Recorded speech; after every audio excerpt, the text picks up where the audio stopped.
Verse of the day is found in Colossians 3, verses 1, and it reads, "Since you have been raised with Christ, set your heart on things above, where Christ is seated at the right hand of God."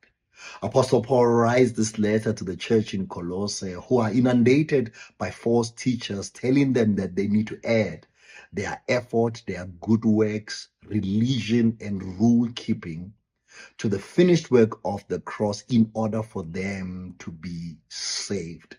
And Apostle Paul writes this letter to exhort the church and says, since you have been raised to life with Christ, he's saying to them, what Christ did on the cross was enough for your salvation and to grant you resurrected life.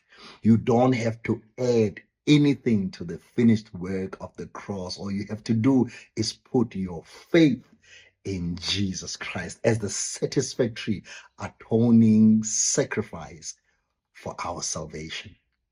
And then he says to them, now that you have this resurrected life, set your heart on things above. He's saying to them, don't focus on religion, don't focus on rule keeping, don't focus on your good works, but set your heart on what Christ has accomplished for you. He's saying, set your heart on the finished work of Calvary. Set your heart on the identity that is found in Christ. Set your heart on the hope that is found in Christ. Set your heart on newness that is found in Christ. Set your heart on the fact that the old is gone and the new has come because of what Christ has accomplished on the cross. Since you have been raised to life with Christ, set your heart on things above. You are a new creation.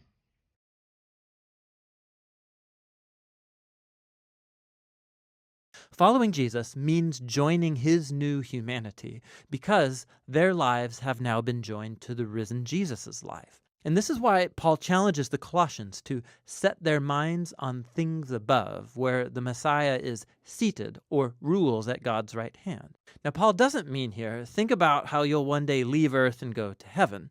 Rather, the heavens are the transcendent place from which Jesus rules now over all of creation. And from there, he will one day return here to transform all things. Or, as Paul says, when the Messiah who is your life is revealed, you too will be revealed with him in glory. So Paul challenges them to live in the present as the kinds of new humans they will one day become.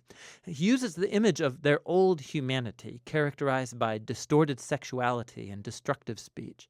For Christians, that humanity died with Jesus and has been replaced by his own new humanity, which is characterized by mercy and generosity, by forgiveness and love. And this humanity, it transcends the ethnic and social boundary lines of our world to create, in Paul's words, a people where there is no one Greek or Jewish, circumcised or uncircumcised, slave or free, but the Messiah is all and is in all people.